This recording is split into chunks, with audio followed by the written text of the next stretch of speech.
नमस्कार दोस्तों, स्वागत है आपका सभी का YouTube चैनल दिशा क्लासेस VWR जरूर कर, इसमें आपको ध्यान रखना है VWR।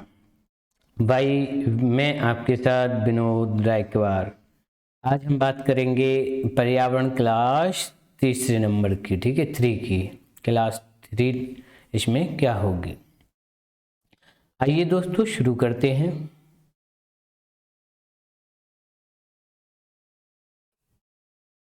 पहला हमारा प्रश्न है इसमें तीसरी क्लास का कि किगाली जो समझौता है वो किससे संबंधित है। तो किगाली समझौता की बात करें अगर तो ये ओजोन परत के संरक्षण से संबंधित है, लेकिन मुख्य रूप से इसमें जो ग्रीन हाउस गैसें हैं उसमें हाइड्रोफ्लोरोकार्बन HFC हाइड्रोक्लोरोफोर के प्रयोग और उत्पादन में 2045 तक चरणबद्ध तरीके से कम करना और वर्ष 2050 तक के विश्व के टेम्परेचर में संभावित जो 0.5 डिग्री सेल्सियस तापमान की बढ़ोतरी जो होगी उसको हमें रोकना है। इस दिशा में यह एक महत्वपूर्ण कदम है। क्या, कौन सा? किगाली समझौता। तो बात करें किगाली समझौता की, तो किगाली समझौता 15 अक्टूबर सन 2016 को कहाँ, रमाड़ा में आयोजित हुआ था और इसमें 170 से अधिक देशों इसमें शामिल हुए थे, ठीक है ना। तो ये किगाली समझौता हमारा जो ग्रीन हाउस गैस है वो उससे हमारी जो ओजोन परत है उसको नुकसान पहुंच रहा, तो उसके लिए बनाया गया किगाली समझौता है। ये जो मॉन्ट्रियल प्रोटोकॉल है, ठीक है, मॉन्ट्रियल जो प्रोटोकॉल है जो 1987 में हुआ था उसी का यह परिणाम है, उसी के अंतर्गत यह समझौता आता है दोस्तों, ठीक। अगला हमारा दूसरा प्रश्न है जो बहुत ही यूपी टेट पेपर में आता है कि बॉक्साइट किसका अयस्क है। तो आपको याद रखना बॉक्साइट है जो वो एल्युमिनियम का अयस्क है। एल्युमिनियम के द्वारा शुद्ध तो एल्युमिनियम प्राप्त नहीं होती, तो जब हम इसको भूमि से निकालते हैं तो हम अयस्क के रूप में प्राप्त होती बॉक्साइट मिलता है, और इसको जब हम शुद्ध करते हैं प्रोसेस के द्वारा तो हमें क्या प्राप्त होता है, एल्युमिनियम। तो बॉक्साइट किसका अयस्क है, एल्युमिनियम का। बॉक्साइट याद रखना, और एक याद रखना है हेमेटाइट व मैग्नेटाइट। तो हेमेटाइट और जो मैग्नेटाइट है इसको हमें याद रखना है किसके हैं, तो आप बताएंगे ए अयस्क हैं लोहा के भैया, ठीक है, आयरन के हैं। किसके हैं, आयरन के हैं, लोहा के हैं, हेमेटाइट और मैग्नेटाइट। और बॉक्साइट किसका है, एल्युमिनियम का है।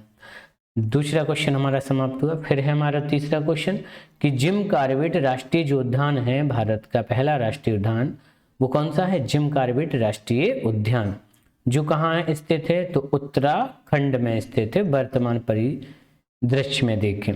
और जिम कॉर्बेट राष्ट्रीय उद्यान का अब एक नया नाम है, जो इसका नया नाम हो गया कौन सा, रामगंगा राष्ट्रीय उद्यान। रामगंगा राष्ट्रीय उद्यान इसका नया नाम हो गया। वो किस वजह से हो गया कि रामगंगा नदी है जो जिम कॉर्बेट राष्ट्रीय उद्यान के पास से ही प्रवाहित होती है, बहती है, तो उसी नदी के नाम पर ही रामगंगा राष्ट्रीय उद्यान इसका हो गया, जो कहाँ है, उत्तराखंड में। फिर अगर बात करें तो परितंत्र में उत्पादकों को क्या कहा जाता है, तो आप बताएंगे दोस्तों परिवर्तक कहा जाता है। अगला प्रश्न है हमारा नाइट्रीकरण में सहायक जीवाणु का नाम क्या है, तो आप बताएंगे नाइट्रोसोमोनास। क्या है, नाइट्रोसोमोनास। परितंत्र में भोजन स्तरों को क्या कहा जाता है, तो आप बताएंगे पोषी स्तर कहा जाता है। क्या कहा जाता है, पोषी स्तर कहा जाता है। फिर है हमारा सातवां प्रश्न कि आहार श्रृंखला है वो किस प्रक्रिया से शुरू होती है, तो आपको दोस्तों पता है प्रकाश संश्लेषण की क्रिया से। और प्रकाश संश्लेषण की जो क्रिया है वो सूर्य की उपस्थिति में पेड़ पौधे करते हैं, या सूर्य के प्रकाश की उपस्थिति में। और पर्णहरित है उसकी उपस्थिति में जो पेड़ पौधे हैं वो प्रकाश संश्लेषण की प्रक्रिया करते हैं, और प्रकाश संश्लेषण के दौरान मुक्त होने वाली जो गैस है वो कौन सी है? O2 यानी कि ऑक्सीजन। तो जो आहार श्रृंखला शुरू होती है वो किससे होती है? प्रकाश संश्लेषण से शुरू होती है। अगला प्रश्न है 8वां हमारा कि चाय में कौन सा अम्ल पाया जाता है? तो आप बताएंगे टैनिक अम्ल पाया जाता है। कौन सा? टैनिक। मानव द्वारा खोजी गई प्रथम धातु कौन सी है? तो आप बताएंगे तांबा। तांबा को क्या कहते हैं? कॉपर। तो आप बताएंगे कॉपर है, ठीक। और जिसका संकेतांक क्या है? तो Cu से इसको रिप्रेजेंट हम करते हैं। फिर अगला जो प्रश्न है हमारा वो है 10वां, CNG का पूर्ण रूप है।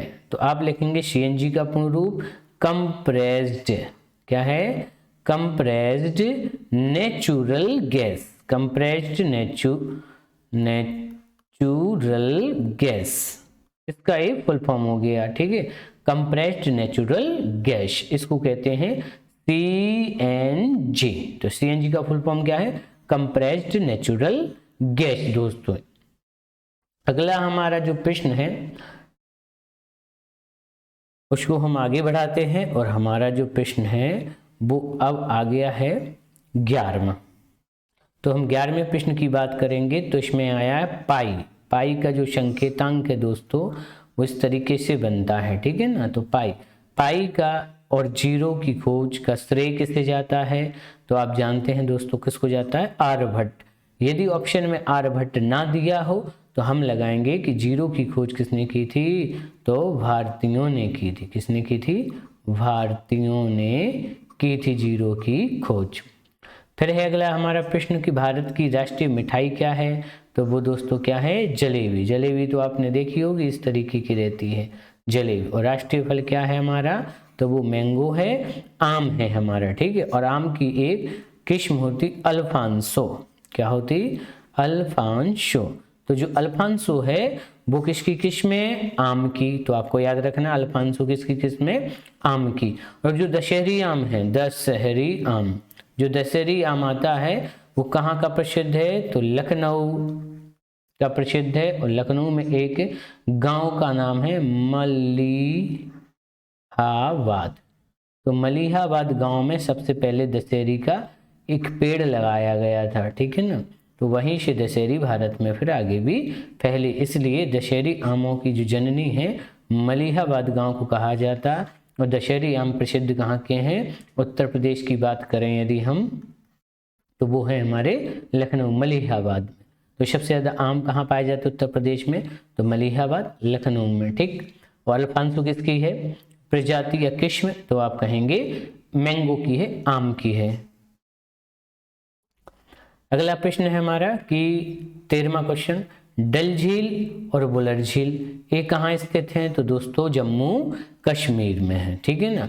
आपको पता है कि जम्मू कश्मीर से अनुच्छेद 370 जो धारा है वो क्या हटा दी गई है, ठीक है ना। अब इसको 370 का संबंध विशेष प्रावधान जम्मू कश्मीर को दिया गया था, तो अब इसको समाप्त कर दिया गया। तो अनुच्छेद 370 का संबंध किससे है? तब भी आप बताएंगे जम्मू कश्मीर से। और डल झील और बुलर झील कहाँ है? जम्मू कश्मीर में। फिर है हमारा अगला 14वां क्वेश्चन कि सूर्य का प्रकाश पृथ्वी तक किस विधि के द्वारा पहुंचता है? तो दोस्तों याद रखना है विकिरण विधि के द्वारा, ठीक है। जो सूर्य है और उसका जो प्रकाश है वो पृथ्वी पर पहुंचता है तो विकिरण विधि के द्वारा पहुंचता है। और अगर कहें कि वायुमंडल गर्म होता है, क्या पूछे इसी में अगला क्वेश्चन हमारा कि वायुमंडल गर्म होता है, वायुमंडल गर्म होता है किसके वजह? तो आप बताएंगे क्रिया का नाम क्या है? संवहन। किसकी वजह से? संवहन क्रिया के वजह से हमारा जो वायुमंडल है वो क्या होता है? गर्म होता है। दोस्तों आगे बढ़ते हैं। सूर्य का प्रकाश पृथ्वी तक विकिरण विधि के द्वारा पहुंचता है, तो विकिरण विधि को आपको याद रखना। और वायुमंडल जो है वो गर्म होता किसकी वजह से? तो संवहन विधि के द्वारा, ठीक है, संवहन और के द्वारा। फिर 15वां क्वेश्चन, पृथ्वी से मंडलों का क्रम नीचे से ऊपर की ओर बताओ। तो हमारा सबसे पहले क्या आता है, क्षोभ मंडल, फिर आता है समताप मंडल, और फिर आता है हमारा बीच में कौन सा मंडल है, मध्य मंडल। उसके बाद फिर हमारा आयन मंडल आता है, और अंत में हमारा कौन सा है, बाह्य मंडल। तो प्रश्न में पूछा जाता है कि वायुमंडल की सबसे निचली परत कौन सी है, तो आप बताएंगे क्षोभ मंडल है। कौन सी है दोस्तों, क्षोभ मंडल है सबसे निचली परत। और सबसे बाहरी परत कौन सी है, तो बाह्य मंडल की बात करेंगे। अब क्षोभ मंडल में जो आंधी है, तूफान है और वर्षा है, वो किस मंडल में होती दोस्तों, तो क्षोभ मंडल में होती।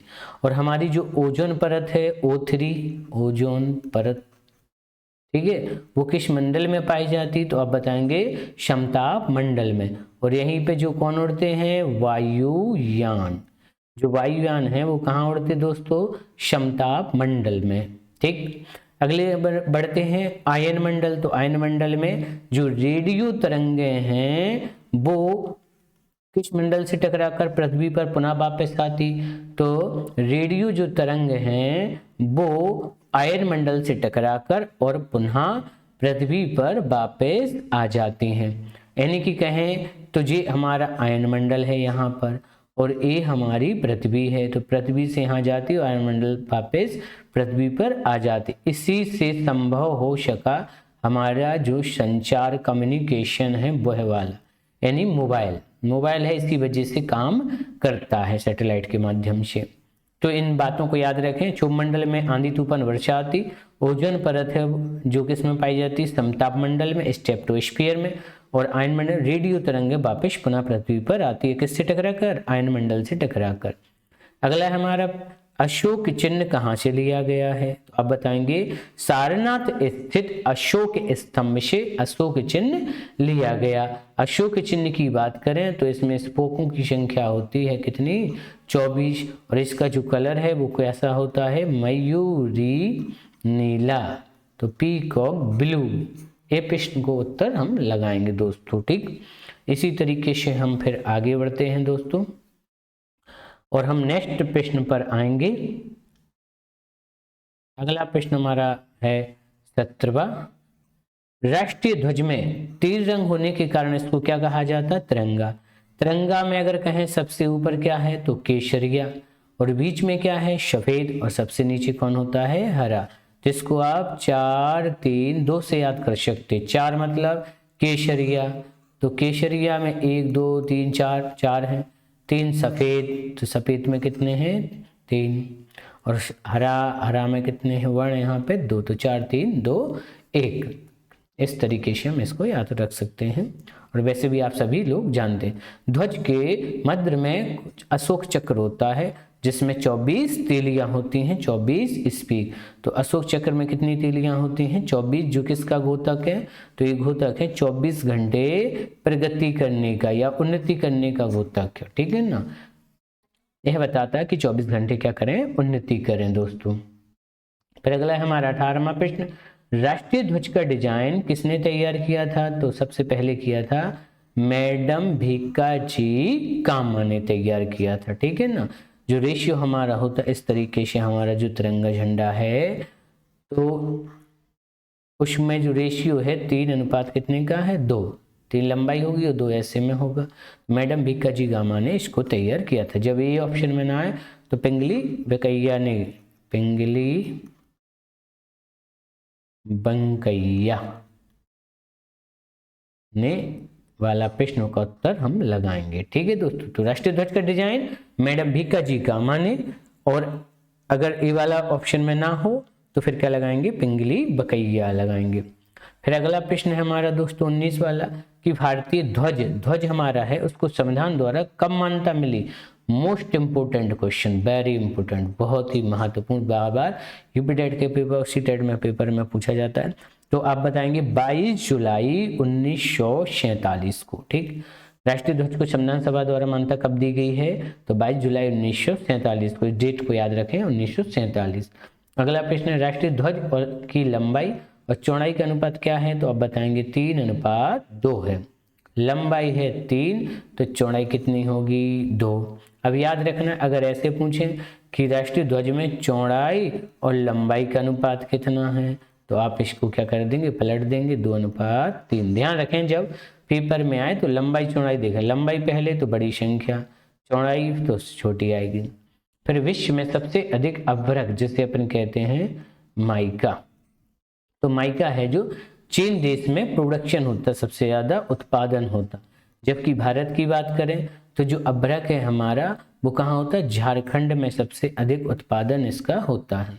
अगला क्वेश्चन 22वां, मशालों का बगीचा द स्पाइस ऑफ गार्डन किसे कहा जाता, तो दोस्तों किसे कहा जाता है, केरल राज्य को।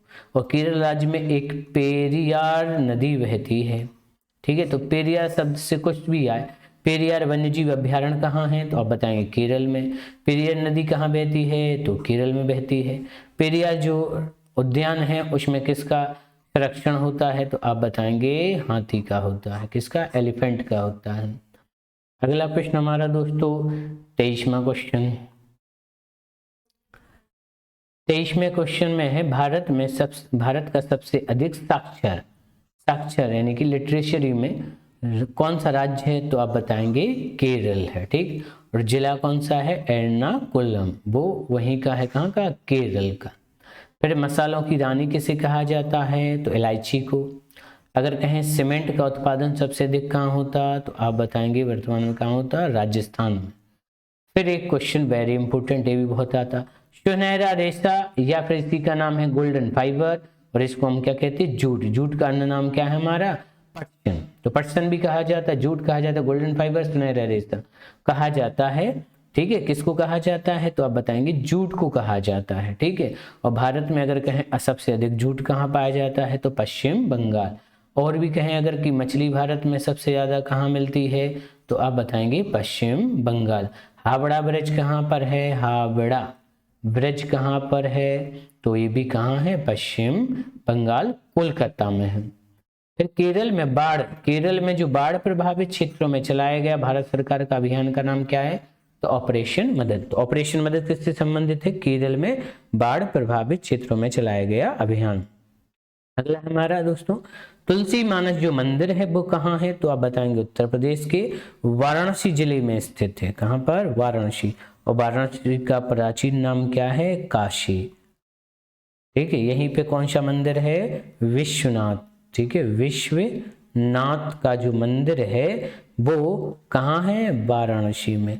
और वाराणसी का प्राचीन नाम क्या है, काशी।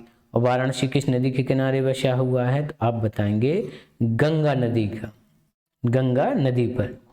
फिर अगला है हमारा कि जल पुरुष किन्हें कहा जाता, तो भैया कहा जाता है राजेंद्र सिंह को। जल से संबंधित जितने भी अगर उन्होंने कहे जल संरक्षण के लिए कार्य जो किया है, जो वेस्टेज करते हैं व्यक्ति सभी, तो उसके लिए इनको जल पुरुष की संज्ञा दी गई है, किसे, राजेंद्र सिंह को। अगला क्वेश्चन है दोस्तों 30 नंबर का, ओजोन परत का पर्यावरण में उपस्थित होने का पता कब चला था, ठीक है ना, तो 1939 में चला था। और ओजोन जो परत है वो ओजोन का सूत्र क्या होता, O3। और यह जो परत है वो कहाँ पाई जाती, तो आप बताएंगे समताप मंडल में पाई जाती। और इसको इंग्लिश में कहते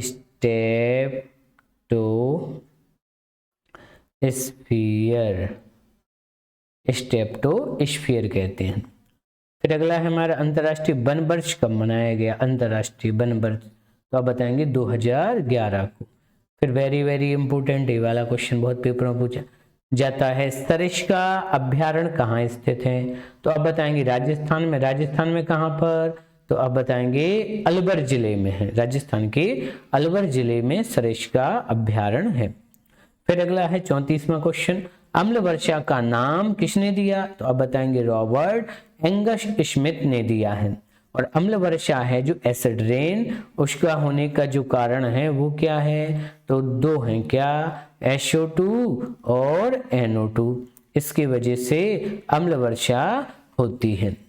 फिर अगला क्वेश्चन 35वां, मॉन्ट्रियल प्रोटोकॉल किससे संबंधित है, तो आप बताएंगे ओजोन परत संरक्षण से। मॉन्ट्रियल प्रोटोकॉल कब हुआ था, तो 1987। इसके पहले एक और हुआ था आयोजन वेना कन्वेंशन। क्या हुआ था? वेना सम्मेलन या कन्वेंशन। तो वेना कन्वेंशन है वो हुआ था 1985 में। ठीक है, वेना कन्वेंशन ये भी किससे संबंधित है? ओजोन परत संरक्षण। और वेना कन्वेंशन के फलस्वरूप जब द्वितीय इसकी मीटिंग हुई तो वो कहाँ हुई? मॉन्ट्रियल में। इसलिए मॉन्ट्रियल प्रोटोकॉल 1987 में हुआ। इसका उद्देश्य क्या है? ओजोन परत संरक्षण करने से। और मॉन्ट्रियल जो प्रोटोकॉल है, जो मॉन्ट्रियल शहर है वो कहाँ है? कनाडा में स्थित है। और आपको बता दें दोस्तों कि जो कनाडा की राजधानी है वो कहाँ है? ओटावा। कनाडा की राजधानी है जो वो कहाँ है? ओटावा है। ठीक दोस्तों, इसी के साथ आपको बता दें कि thanks for watching Disha classes VWR में को चैनल को सब्सक्राइब कर लें, बेल आइकन पर क्लिक कर लें, और जो भी इससे संबंधित पढ़ाई कर रहा है विद्यार्थी उस तक इस वीडियो को पहुंचाने का कष्ट करें। जय हिंद, वंदे मातरम दोस्तों।